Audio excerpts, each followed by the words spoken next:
Welcome everyone to the launch of Strategic Social Media Management. I'm really honoured and grateful that you've joined me for this special occasion. It took a lot of work to write the book and I thought I should mark the occasion in some way. So I'm really grateful that you're here to spend this moment with me. So first, I'd like to kick off with just showing you a little video that explains the book a bit. The world of social media management is increasingly complex, noisy, and fast-paced. And yet we are part of a modern business economy that relies on effective social media to thrive. If you have been searching for a social media guide that covers everything from how to develop a strategy to producing posts that cut through and connect with your audience, then here it is. I'm Dr. Karen Sutherland, and as an award-winning, internationally recognised social media educator, speaker and author, I've learned firsthand the challenges faced by contemporary social media managers around the world.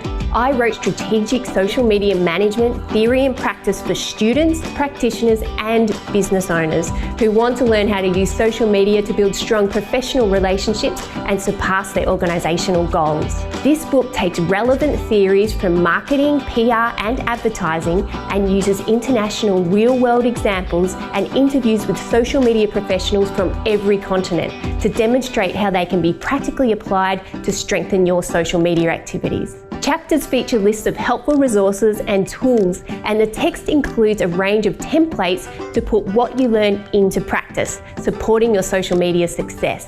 Don't get left behind. I invite you to join me as I not only demystify social media, I guide you on how to manage it strategically. Social media management is an adventure, and your guide is this book.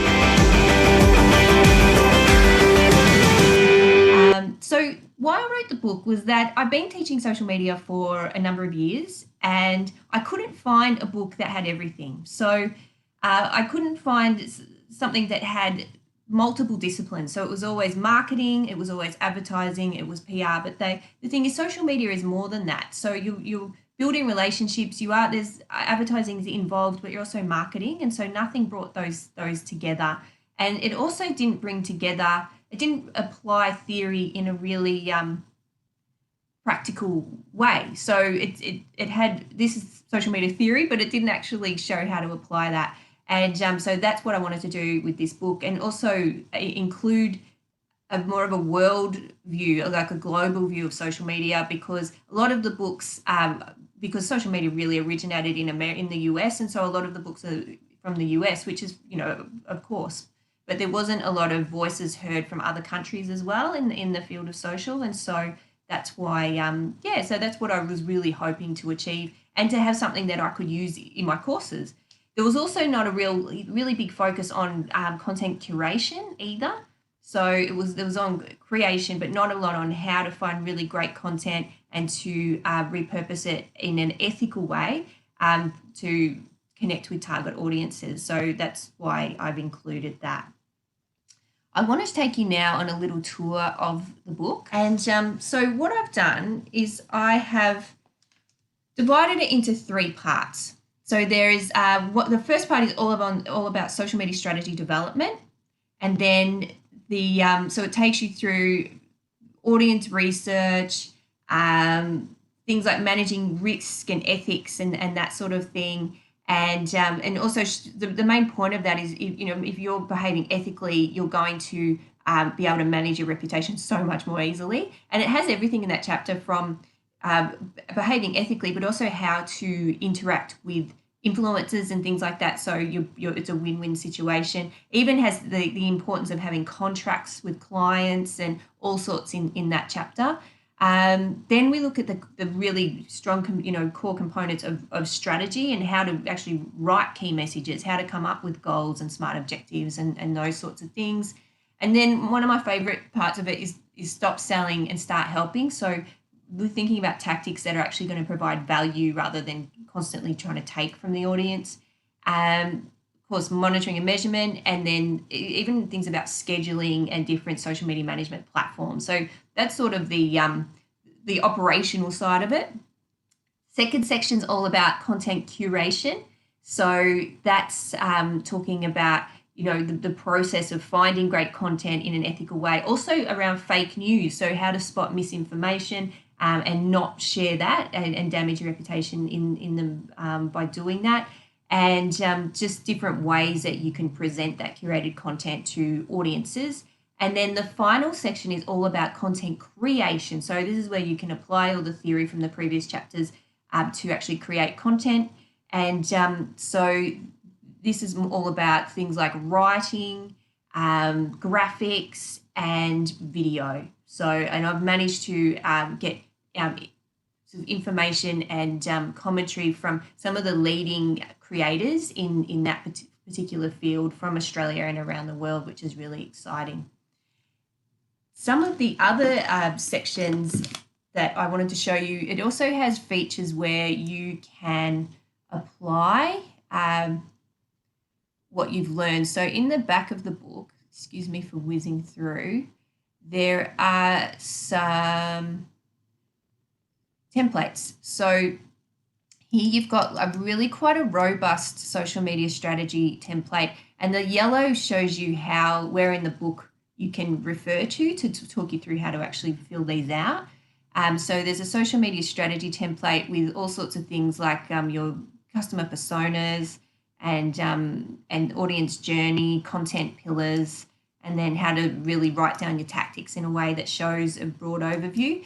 Then you have your social listening plan and measurement plan and your budget, very important. And then we also have, let me scroll up a bit, conclusion. So we also have things like how to write an editing script, a video shooting script, so you're really organized when you're creating video. So there's quite a few things in there. That is, that's an example of a content calendar, very simplified version. So that shows you some of the features. And so now I'd like to actually read some of my favorite bits from it. Oh, actually, I wanted to show you a part of the book that's actually quite timely at the moment if you think about it, because this actually happened to me. It was a rogue filter. So this was probably one of my most embarrassing moments on social media, and I thought, yeah, why not share it with the world in this book? I don't know if you saw this week, there was a lawyer in the States and they were doing a Zoom hearing, and a cat filter went over his face and he couldn't get the cat filter off. He was happy to keep going with the cat filter, and he reassured everyone that he wasn't a cat. And so this actually happened to me. This was at USC, and I was being interviewed. It was a Facebook Live, and the same thing happened. All these filters, I had this robot head, spaceman helmet. At one point, I had a wizard with a beard, a filter on me. It was embarrassing, but I tell you what, if I remember having a bad day, I think about that moment, and it makes me laugh a lot. So enough of that. So I wanted to read to you from my book without being too self-indulgent. So it says here, without conducting, this is from chapter 2, so without conducting in-depth research that informs social media activities, social media managers are merely guessing as to what will work for their organisation or clients.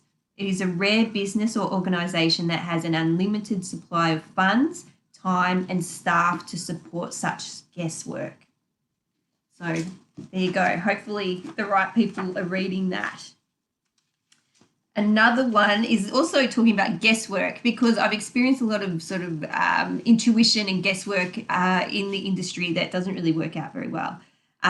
So this is from chapter 3, and it says, guessing what will work with audiences is very much hit and miss affair unless you are trying to target people who have similar characteristics as you.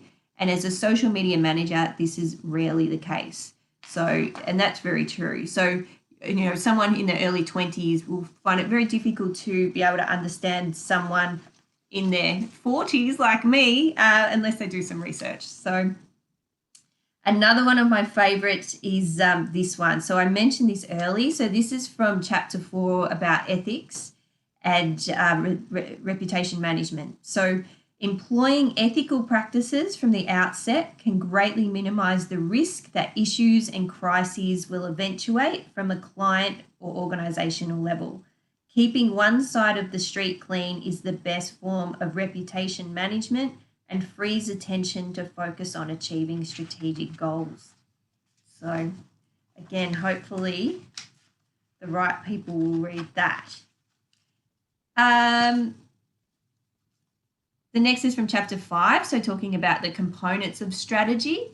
And my quote is, "The goals of a social media strategy must be aligned with overall business goals. Anything else is counterproductive."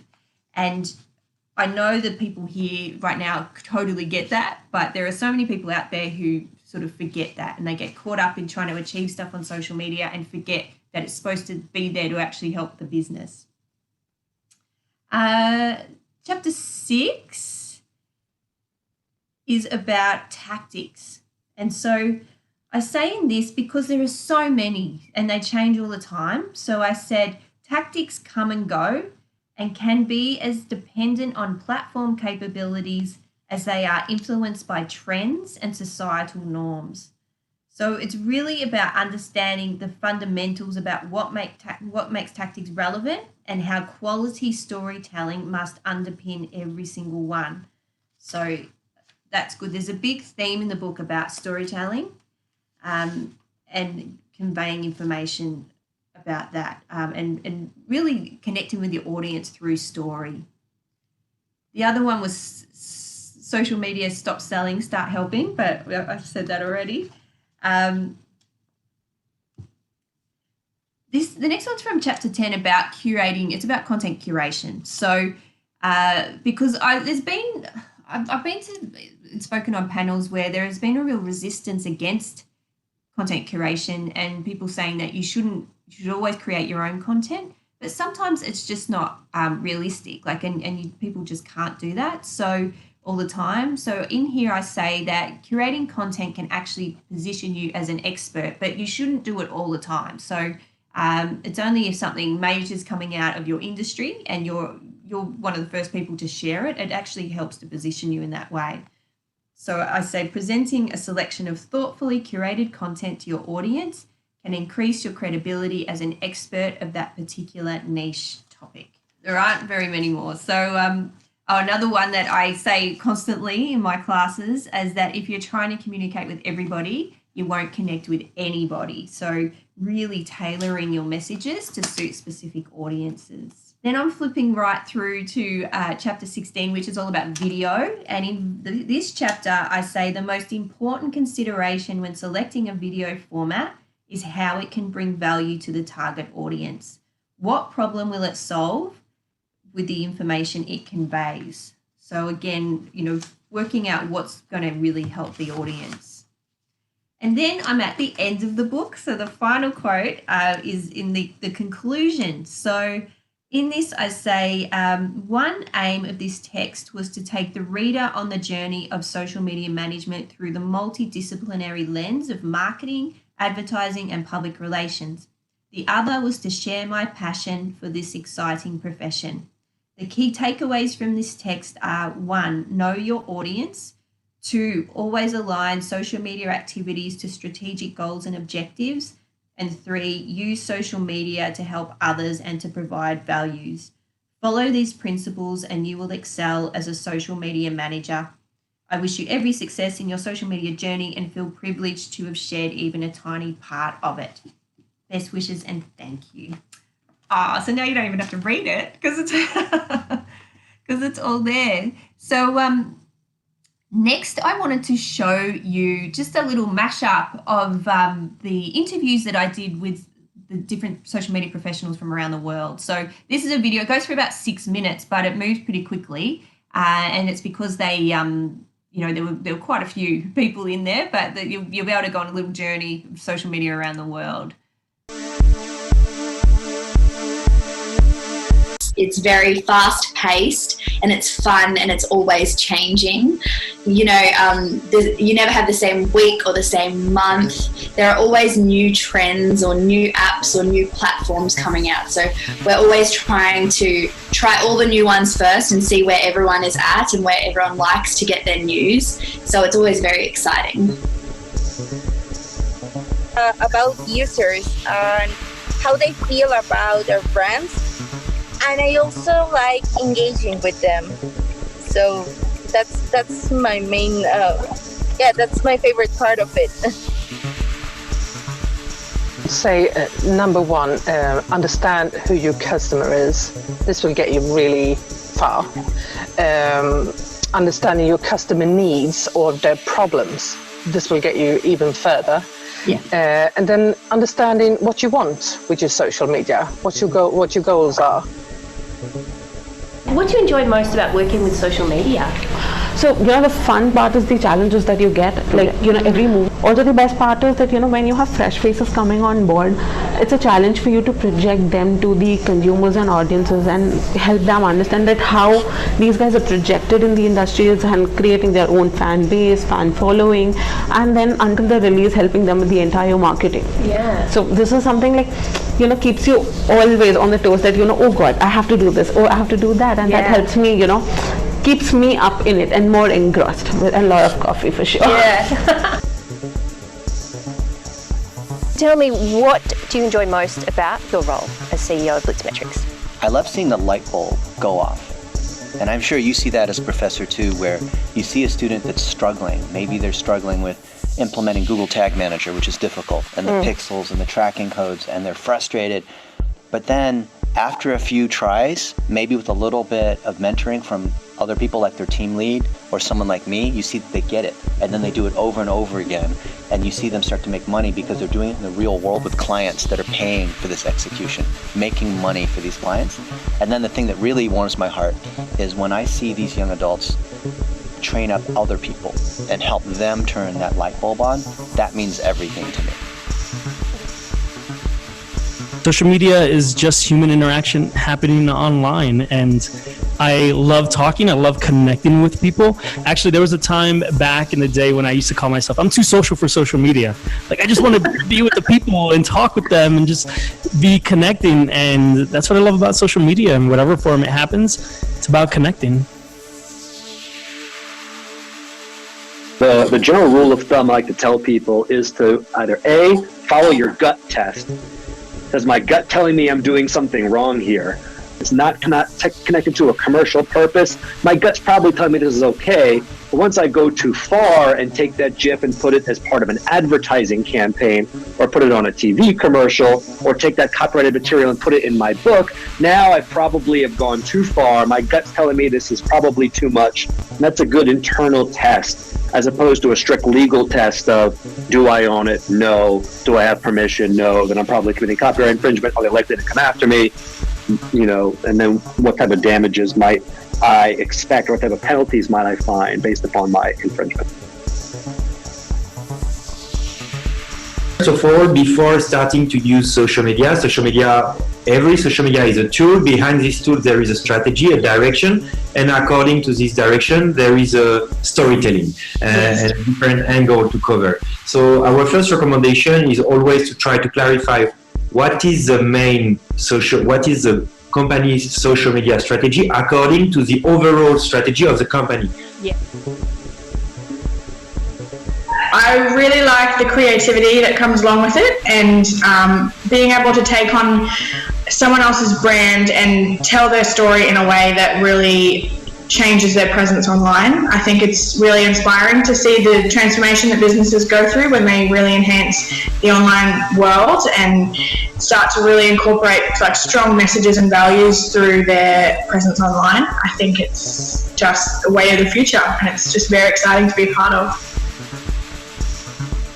The work is so broad that anything can come up anytime, and the industry is so fast and it is so creative and innovative. I like all these factors in there. Because social media is reaching its maturity stage in its adoption in most big organizations. So I think people are now more comfortable and are willing to invest in social media. And I'm sort of predicting, I think, as we mature and as we are able to start proving performance marketing, especially for the organizations, I really start seeing like even greater career progression within the profession. You definitely notice that there's more people are consuming video than ever. It's because better internet, people's attention span wants something like more interesting. Information needs to be entertained and also maintain attention. So if you're able to retain attention on video, that means you're an awesome storyteller. But the other two are really about metrics that we aren't measuring enough today, which are things like affinity/loyalty, and then also customer lifetime value or lifetime value. And those are much more deeper, meaningful metrics that will change how we look at data in order to think about how we think about engagement, and we also think about content, and we also think about community.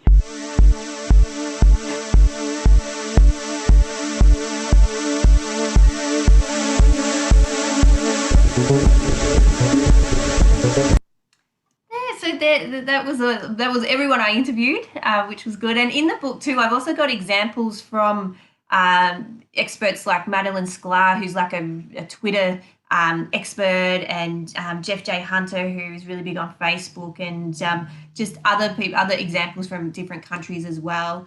That was, it was really interesting just to see that from a global level and to be able to provide those different experiences in the book. So if you have any questions, feel free to ask now.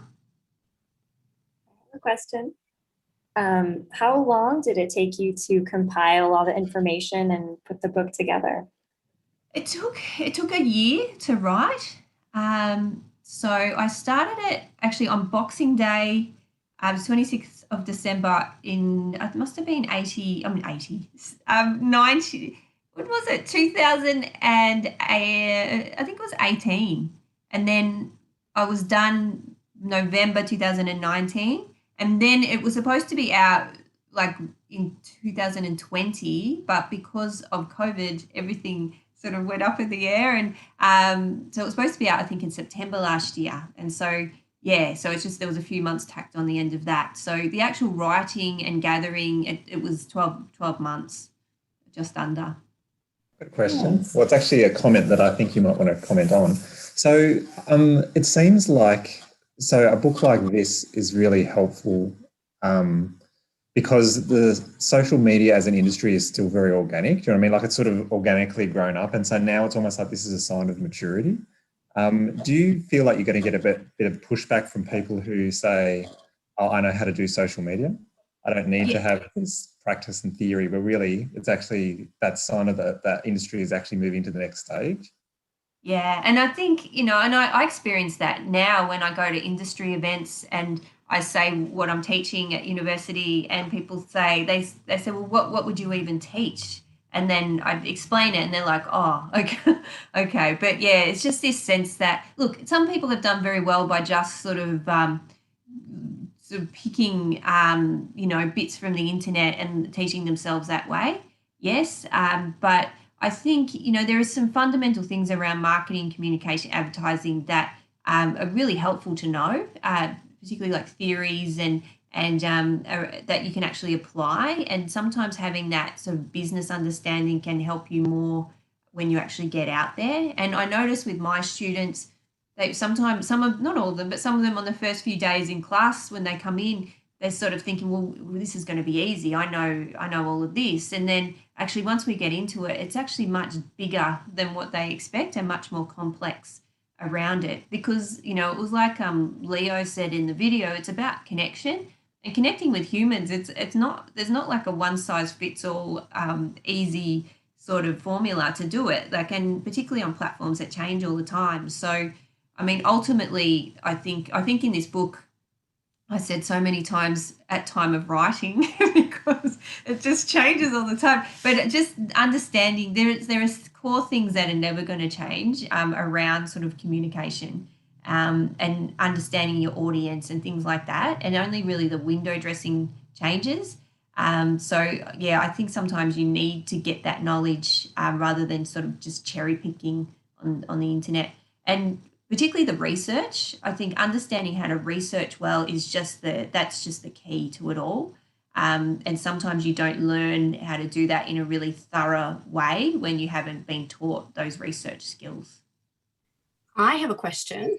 Sure. I love the book because it has some great foundation that obviously is going to be relevant, in years to come, because it really covers the basics that people who start out with social media must know. But social media is so time sensitive, like everything is just continuously growing and changing. Is there anything that you think that I wish I could put in there because it's new and fresh? Or in other words, is there another book coming? Well, I think there'll be updates. But I think, with this, I got a chance to look at it a couple of months ago before it actually went into production. So I could add in things like LinkedIn stories and things like that, but I just missed the boat on Clubhouse. So so there's things like Clubhouse and those sort of voice platforms, because now Twitter's doing one as well. So Madeline Sklar's sort of being a champion of one of those sort of voice spaces similar to Clubhouse, but on Twitter. So I think that's going to be the next area of growth. And so I talked a bit about voice content and voice assistance and how there's someone in there who that's his whole area. He has an agency on voice content, and so I've quoted him in there talking about that is where things are going to shift in the future. But I didn't actually make reference to Clubhouse because it wasn't there when I was writing it. So yeah, so I think it'd be those voice sort of platforms. Do you have any predictions? What is left to explore? I mean, obviously, we don't know with AI and everything that's just opening up new perspectives on social media. But what do you think the next trend is going to be? Look, I think this whole idea of shopping within the platform is going to just really take off to the point where you'll be able to it'll be augmented reality shopping. Because I think it's Snapchat or Pinterest is already doing it with things like cosmetics. So you can try on different shades of eyeshadow and stuff at the moment within the platform and buy it. And so I think that is where it's going to shift. I think that whole online shopping, particularly with COVID, when, we were shopping online before, but then it became a necessity. And I think that's just going to double down and keep evolving. So that's really it for the launch today. And again, thank you very much for supporting me through this whole process and for coming along. So I really appreciate it.